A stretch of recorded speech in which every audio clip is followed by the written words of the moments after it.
आप सभी को मेरा प्रणाम। आइए सुनते हैं प्रतिभा राय जी की कहानी रेमू। वे लोग आदमी नहीं हैं, खूंखार जंगली जानवरों से भी अधिक खून के प्यासे हैं। उनके बारे में सबकी सर्वसम्मत राय यही थी। जोखिम में ही विजय है, यही सोचकर मेधा ने यात्रा शुरू की थी। हालांकि उसके मन में विजय करने की इच्छा नहीं थी, केवल भय, विस्मय, कौतूहलपूर्ण एक भयंकर डर आहिस्ता आहिस्ता उसके मन में अजगर की भांति लिपटकर कुंडली मारे सरक रहा था।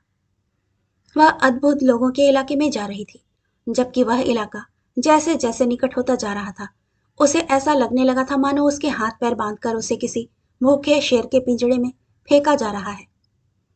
पत्रकारिता और भय आज एक दूसरे से बुरी तरह जुड़े हुए हैं। यदि आप कोई पत्रकार हैं, तो जिसे चाहें उसे डरा सकते हैं। साथ ही पग पग पर जीवन से डर डर कर दिन काट रहे होते हैं। और यदि आपने महिला होकर पत्रकारिता का पेशा अपनाया है, तब तो भय की परिधि दूर दूर तक फैली होती है। मेधा पत्रकार है, वह महिला है, फिर भी भयंकर हिंसक जानवरों से भरे निषिद्ध इलाके की यात्रा पर निकल पड़ी है, जहां मनुष्य जंगली जानवरों से अधिक खूंखार और भयानक होते हैं, जिसके इलाके में अभी तक रास्ते नहीं बने हैं, सभ्यता की हवा तक नहीं पहुंची है, जहां आदमी की हत्या रोजमर्रा की आम घटनाएं हैं। मेधा महज पत्रकार ही नहीं, लेखिका भी है। प्रकृति की गोद में पल रहे लोगों के लिए उसके मन में केवल कौतूहल ही नहीं, एक अदम्य आकर्षण भी जागा है। उसने प्रतिज्ञा की है वह जाएगी। 4,000 फीट ऊंचे दुर्गम जंगल की ओट में बंडा लोगों की बस्ती में वह एक रात जरूर बिताएगी। मनुष्य से मनुष्य की मित्रता स्थापित करेगी। कोरापुट पहुंचने पर मेधा के सारे उत्साह पर आशंका की काली मां छा गई। सभी बस एक ही हिदायत दे रहे थे, लौट जाइए। यह दुस्साहस आपने किया ही क्यों? क्या है उन खूंखार, अनपढ़, मैले कुचले बंडा लोगों के पास? शिक्षित लोगों के प्रति उनमें घोर विद्वेष, शंका, संदेह है। कहीं शिक्षित लोग उनके स्वतंत्र बंडा राज्य को हथिया न लें। हर कदम पर खतरा है। पहाड़ पर चढ़ने के लिए रास्ता नहीं है। एक मर्तबा जीप से जाकर लौटने का अर्थ है मौत पर विजय पाकर लौटना। पहाड़ पर पीने के लिए विशुद्ध पानी नहीं है, खाद्य नहीं है। कोई सुविधा असुविधा पड़ जाए तो पहाड़ के नीचे खैरीपुट ब्लॉक ऑफिस से संपर्क साधने का कोई उपाय भी नहीं है। मलेरिया, अनजान बुखार, चिपचिपा चर्म रोग, आंखें आना इत्यादि बंडा के विशेष उपहार हैं। एक दिन रह जाओ तो संक्रमण निश्चित समझो। सिर्फ इतना ही नहीं, पग पग पर बाघ, सांप, लकड़बग्घा, जहरीले बिच्छुओं का भय भी बना रहता है। सबसे अधिक भय है बंडा मर्द का। बंडा आदमी नहीं है, वह जंगली खूंखार जानवर से भी अधिक खतरनाक जीव है। जानवर भूखा हो तो आदमी का खून ढूंढता है। बंडा मर्द के पेट में दारू मांस अच्छी तरह पड़ जाए तो बहक जाता है और बिला वजह आदमी का खून ढूंढने लगता है। उसके पास चार चार अस्त्र होते हैं। 5 साल के बंडा लड़के की नंगी कमर में हसुआ, चाकू, कंधे पर कुल्हाड़ी और हाथ में तीर धनुष होता है। वह खुशी से अपना अपराध कबूल लेता है, अपनी मर्जी से जेल चला जाता है। बंडा की खुशियों में कौन रोड़े अटकाएगा? मेधा का भय बढ़ता जा रहा था, लेकिन इस यात्रा का परिणाम विजय होगा अथवा पराजय, अभी भी वह इस ऊहापोह में पड़ी थी। ओडिशा और आंध्र की सीमा को दो भागों में बांटती हुई बह रही थी माचकुंड नदी। उसी के उत्तर पश्चिम में बंडा पहाड़ है।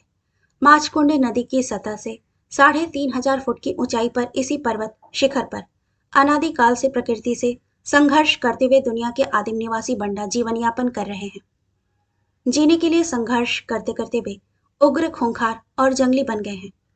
हर पल ऐसा लग रहा है जैसे कि ऊबड़ खाबड़ रास्ते पर हिचकोले भरते भरते जीप पलट जाएगी। पहाड़ से नीचे गहरी खाई, सिकुड़े रास्ते में सैकड़ों मोड़, मोड़ पर मुड़ते समय लगता है जीप रसातल में चली जाएगी।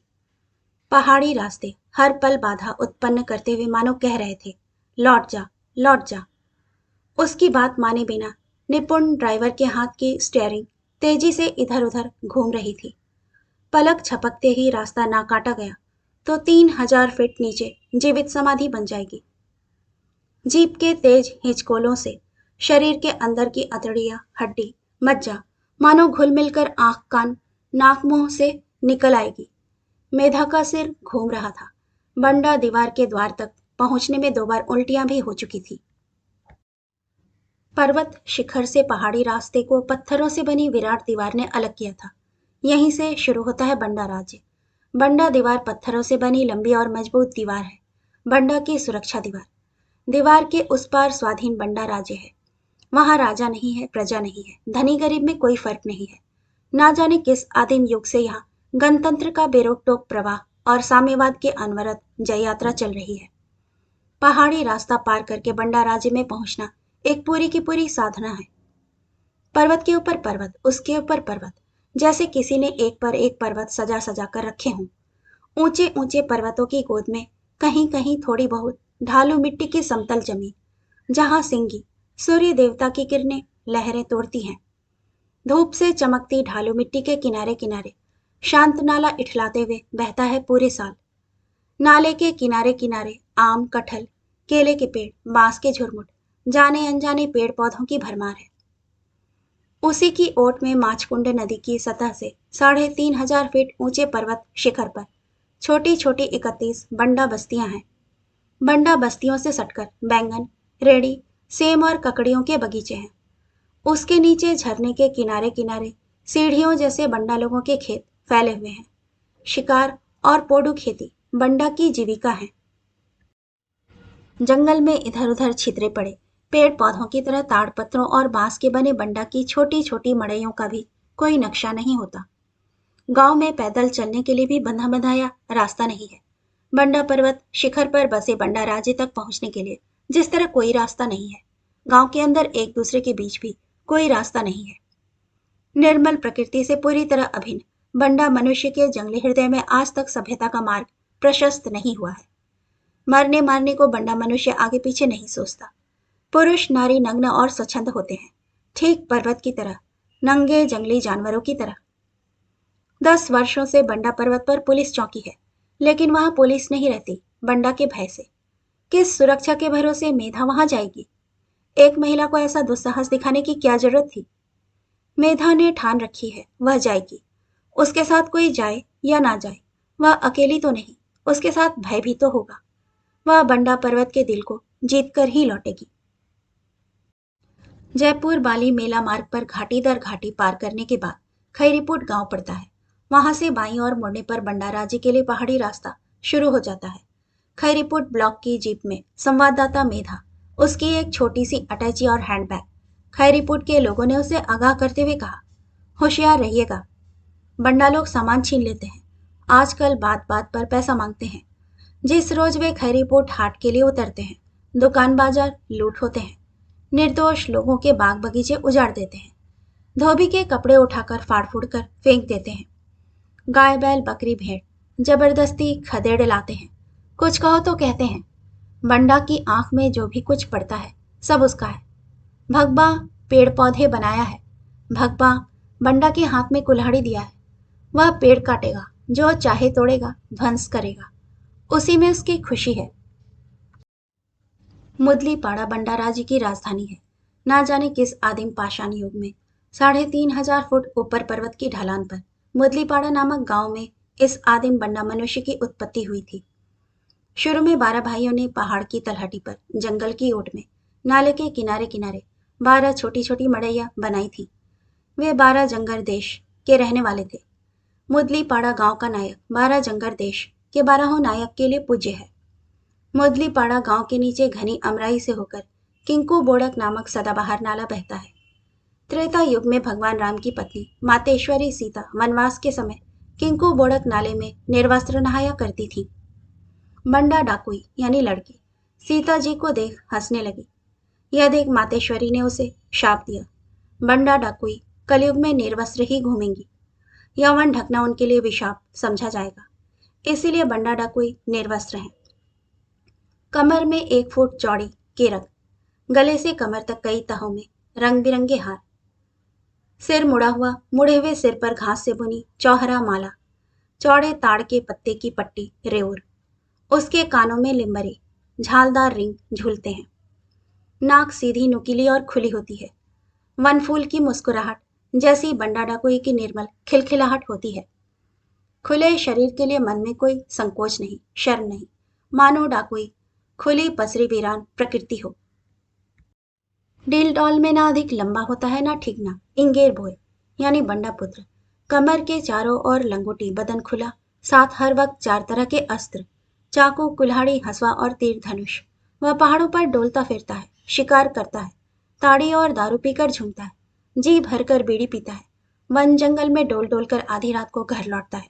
दारू और मांस के आनंद में कोई भी बात कहकर खलल डाले तो वह खूंखार हो उठता है। बंडा मर्द को गुस्सा आ जाए तो एक ही सजा देता है, मौत। आदमी मारना और खरगोश, हिरन, पक्षी मारना उसके लिए एक ही बात है, बल्कि आदमी मारना उसके लिए अधिक आसान है। आदमी उसकी पहुंच में होता है। आदमी का शिकार पलक झपकते ही हो जाता है।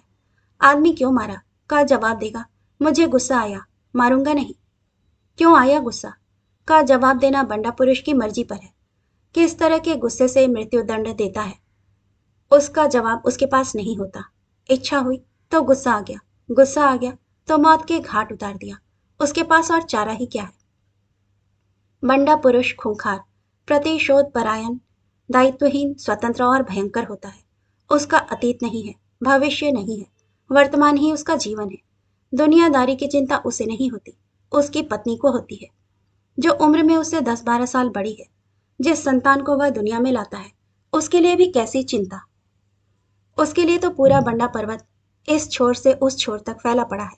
बंडा पर्वत की जो भी संपदा है, वह सारी बंडा पुत्र की ही तो है। वह प्रकृति से लड़ेगा, जिएगा, मरेगा।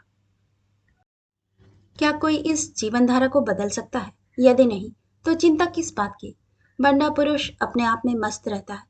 गांव के बीचों बीच सिंधी बोर है, गांव भर के लोगों का मिलन स्थल। न्याय अन्याय, पर्व त्योहार, सब कुछ उसी चौड़े पत्थर की चट्टान सिंधी बोर पर ही होता है। सिंधी बोर से सटकर ही गांव के इष्ट देवता हुंडी का थान भी है।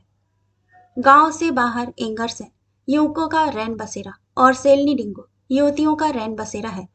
बंडा युवती जवान होते ही सेलनी डिंगो में रात बिताने लगती है। अपने ही गांव के युवक उसके सोरू भाई होते हैं, इसीलिए आपस में विवाह संभव नहीं। पास के गांव से रात को बंडा युवक आते हैं, एंगरसन में सोते हैं।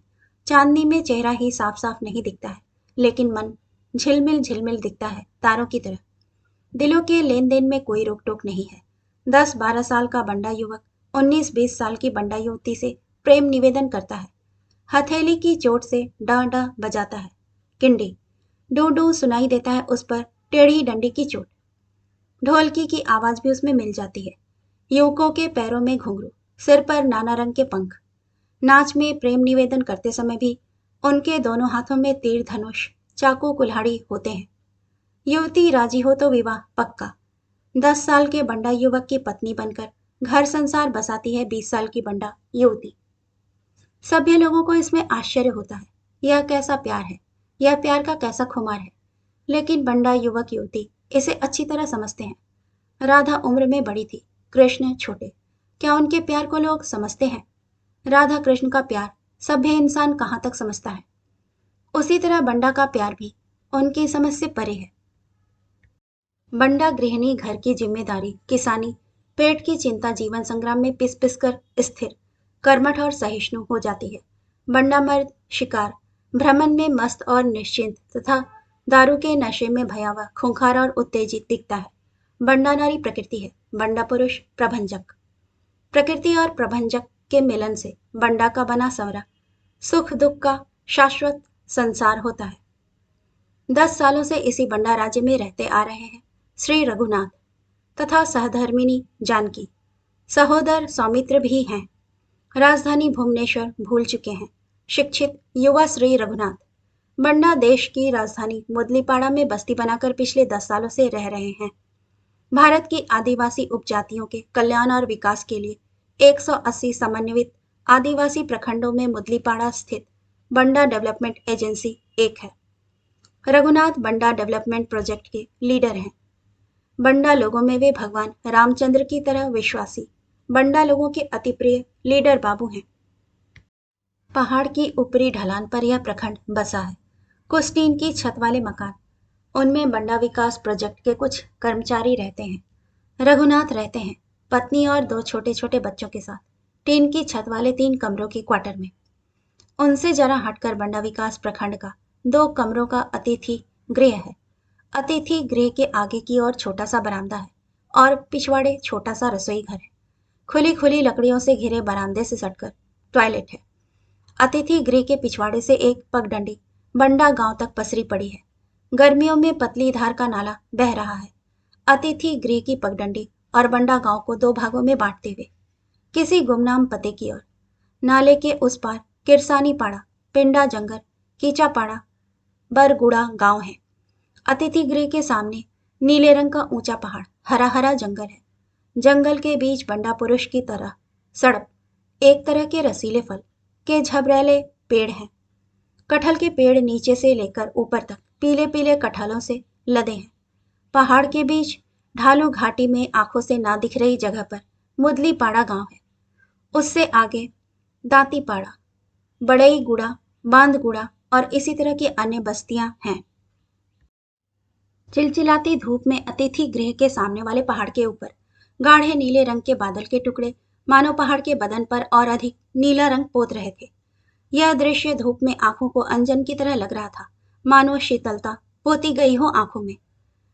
हरे भरे जंगल ने मन से भय का काला पर्दा हटाकर पूरे मन में हरा रंग पोत दिया था। जंगल से मन की मित्रता गांठना बंडा राज्य की विधि है। मेधा के मन ने बंडा के वन और पहाड़ों से अपने एक ही पहर के निवास में मित्रता गांठ ली। लीडर बाबू से कुछ ही घंटों की दोस्ती थी। बंडा राज्य में वे ही एकमात्र मानव बंधु हैं। बाकी सब बंडा नंगे खूंखार जंगली। लीडर बाबू से बंडा राज्य के मनुष्य उनकी जीवन यात्रा, उनके विश्वास, पर्व त्योहार एवं विकास के बारे में पूछताछ करके मेधा ने मोटे रूप से एक धारणा बना ली थी। सुबह के समय मेधा लीडर बाबू के साथ आसपास के 5 गांवों में घूम आई थी। दिन भर बंडा गांव वीरान पड़ा रहता है। बंडा औरतें पहाड़ के नीचे खेतों पर गई होती हैं। मर्द शिकार पर गए होते हैं अथवा खेती करने या दारू बनाने। इसी में उनकी खुशी है। वहीं खेत में कुछ खा पी लेते हैं। माड़ पीने के समय बच्चे घर लौटकर माड़ भात पीते हैं या फिर दिन भर वन वन भटकते रहते हैं, छोटे छोटे हंसुआ, कुल्हाड़ी, तीर धनुष लिए। गांव में दिन भर लाचार बूढ़े बूढ़ियां, गोद के बच्चे, कुत्ते, मुर्गियां, सुअर, बकरी और भेड़ रहते हैं। दोपहर बाद बिना आराम किए मेधा पुनः बंडा गांव की ओर चल पड़ी। इस बार किसी दूर गांव को जाएगी।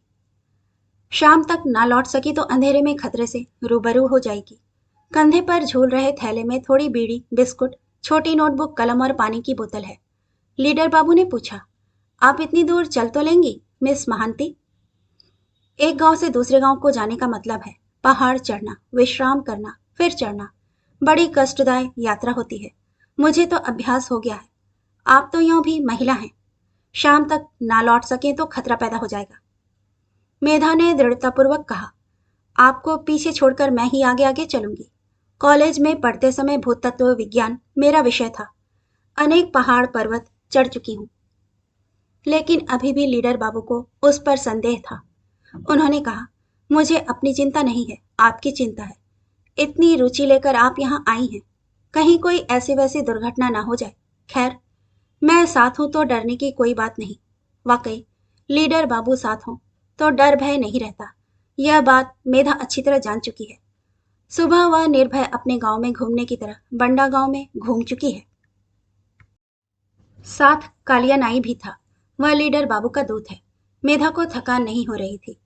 सृष्टा और संवाददाता दोनों की नजरों से वह बंडा मनुष्य को देख रही थी।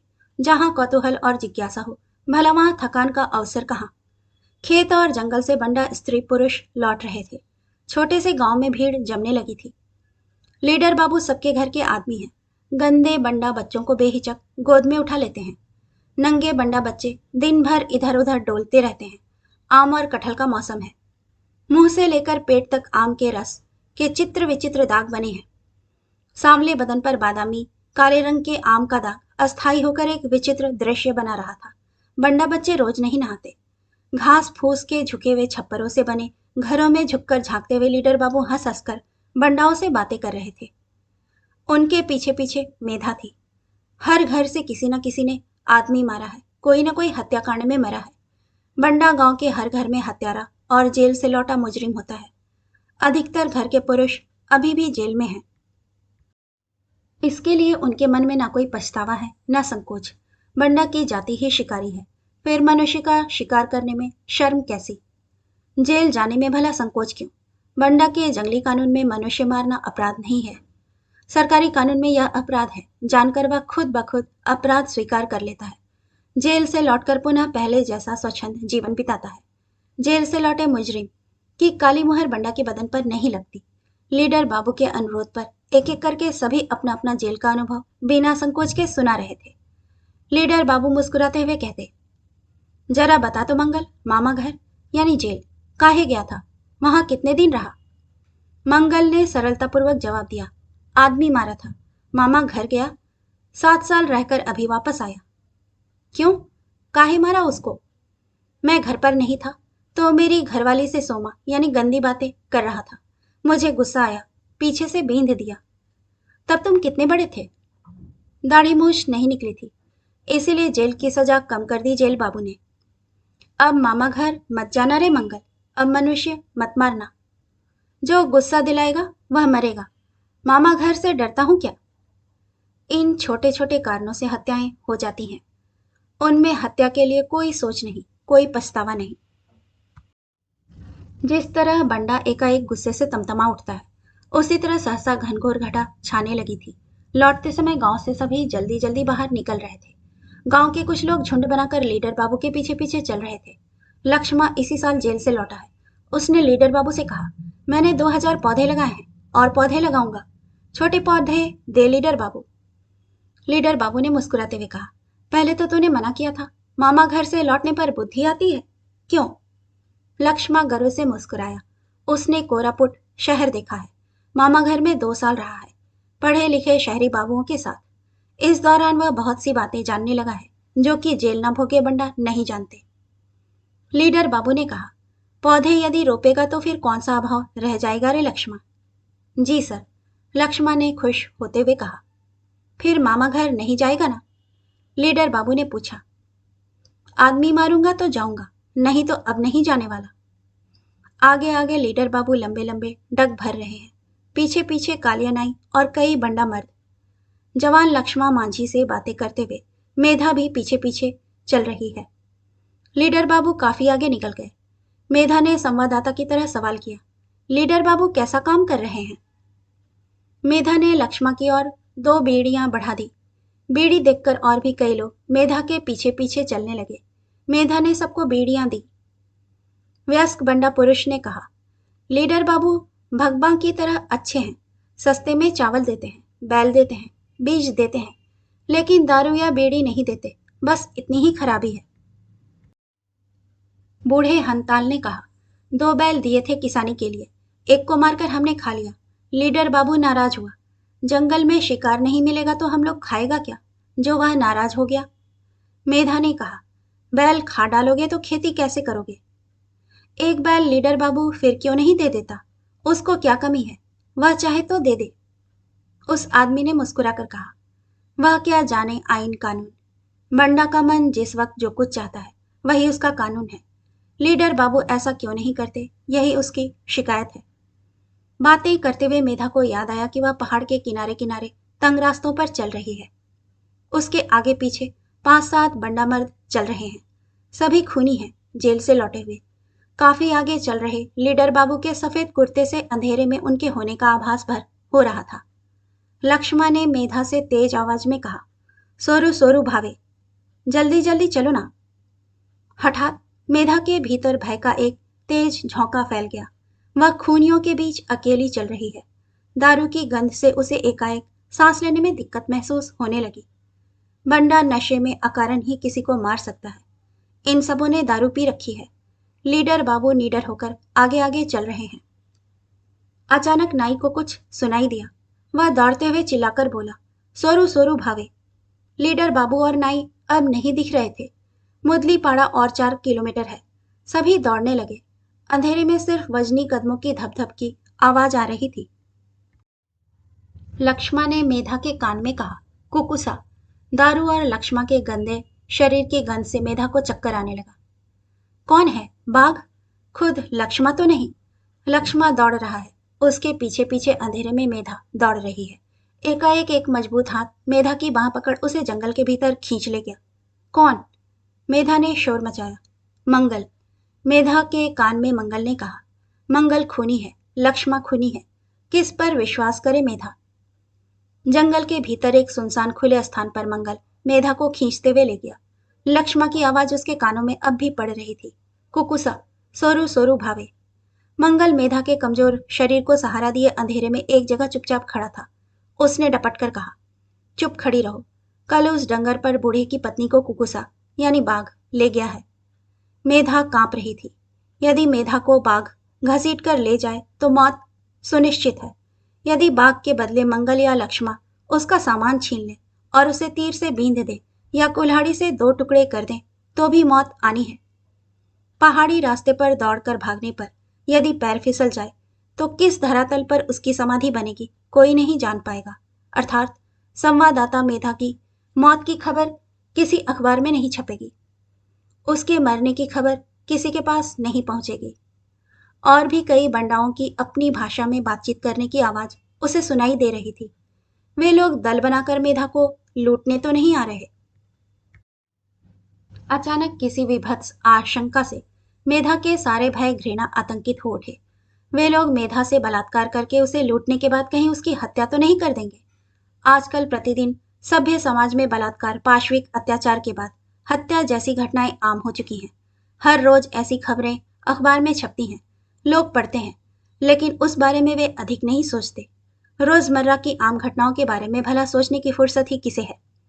खुद मेधा ने ऐसी अनेक खबरें भेजी हैं। दिमाग पर अधिक जोर देकर घटनाओं के बारे में सोचने का समय ही नहीं होता। आज जब मेधा खुद को उन बदनसीब औरतों की जगह रखती है, कुछ सोच नहीं पाती। वह सोचती है, मौत तो सबकी जिंदगी में एक बार आती ही है, पर ऐसी जघन्य मौत। उस ओर बाघ है, इस ओर मंगल। मंगल ने मेधा की बाह जोर से पकड़ रखी है। रह रहकर उसके मुंह से दारू का भभक्का निकल रहा है। कितनी उम्र होगी मंगल की? अधिक से अधिक 18 या 19 साल। मेधा फालतू बातें क्यों सोच रही है? बंडा संस्कृति में पति से पत्नी 10-12 साल बड़ी होती ही है। वयस्का नारी के प्रति बंडा पुरुष का आकर्षण कोई नई बात नहीं है। ऐसा सोचते ही मेधा की धड़कन शायद बाहर तक सुनाई देने लगी। मंगल ने मेधा की हथेली दबाकर फुसफुसाते हुए कहा, डर रही हो क्या? मैं हूं तो। चिंता क्यों करती हो? इन हाथों से जानवरों को मारा है, आदमी को मारा है। हठात बिजली की चमक में मेधा ने 4-5 बंडा पुरुषों को सामने से अपनी ओर आते देखा। सभी दारू के नशे में धुत। किसी एक ने पूछा, पकड़े हो ना मंगल? हाँ हाँ। अच्छा किया, शाबाश शाबाश, दूसरे ने कहा। हठात खुद को बचाने की अंतिम कोशिश की मेधा ने। जिस तरह गोलियों से बचने के लिए अंतिम कोशिश करके जालियांवाला बाग के कुएं में मासूम लोग जान बचाने को कूद पड़े थे, ठीक उसी तरह मंगल की पकड़ से खुद को छुड़ाकर अंधेरे में दौड़ने लगी मेधा। अब मौत सुनिश्चित है, लेकिन ऐसी घृणित मौत से तो अच्छा है कि बाघ के मुंह में पड़कर या पहाड़ से फिसलकर साहसिक सम्मानजनक मौत मरे।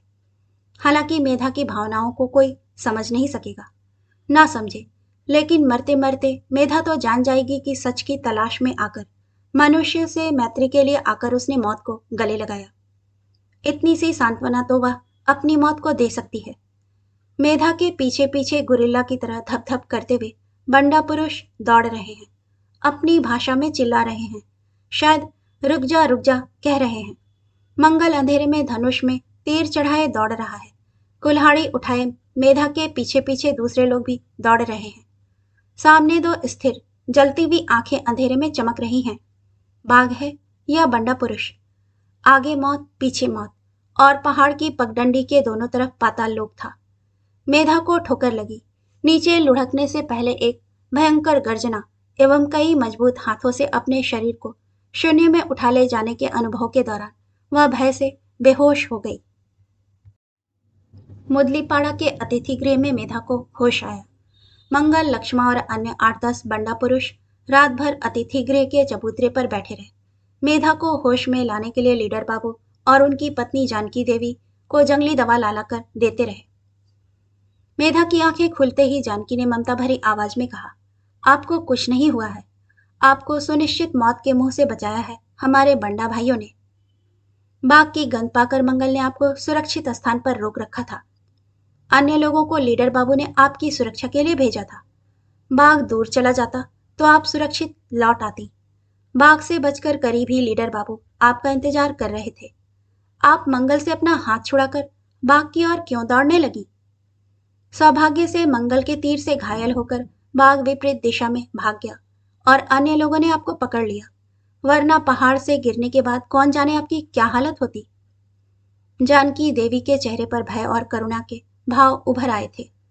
उन्होंने एक लंबी सांस छोड़ते हुए कहा, कितने बड़े संकट में डाल दिया था आपने खुद को और हम सबको। मेधा ने मुरझाई हुई आवाज में कहा, मुझे लगा नशे में धुत बंडा लोग जबरदस्ती मेरी इज्जत। आगे कुछ नहीं कह सकी मेधा। दूसरों के बारे में घटी दुर्घटना की खबर पाते ही जिस तरह बिना अधिक सोचे समझे वह अखबारों में लिख देती है, वही बात अपने बारे में महज सोचना तक कितना कष्टदायक होता है, इसका मेधा ने कभी विचार तक नहीं किया था। लीडर बाबू ने गंभीर होते हुए कहा, अपना शक्की शहरी मन लिए यहाँ आकर आपने इस आदिम बंडा पर्वत की पवित्रता भंग की है। यहाँ आने से पहले आपको यह जान लेना चाहिए था कि बंडा पर्वत के इतिहास में बलात्कार, जोर जबरदस्ती एवं पाशविक अत्याचार का कलंकित अध्याय कभी लिपिबद्ध नहीं हुआ है। इसके अलावा बंडा पुरुष ने नारी जाति पर कभी भी अस्त्र नहीं चलाया है। बंडा पुरुष ने जब कभी भी खून किया है, पुरुष का ही किया है। नारी बंडा पुरुष की आराध्या है, उसके घर की पूरी करता धरता है, उसकी संस्कृति की बहती हुई धारा है। बंडा पुरुष ने जब भी किसी नारी को चाहा है, उसकी अनुमति से ही उसे वधू बनाकर लाया है। बलात्कार करके नारी शरीर को भोगने का उदाहरण बंडा पर्वत में नहीं है। भगवान करे ऐसा कभी ना हो। कम से कम धरती पर यह थोड़ी सी जगह तो पवित्र धरती के रूप में बनी रहे। संसार के सारे पाप बंडा लोगों के पुण्य से ही कट जाएं। मेधा शर्म और ग्लानि से चुपचाप बैठी रही। सोच रही थी कि वहां से लौटकर क्या विवरण देगी अखबार में।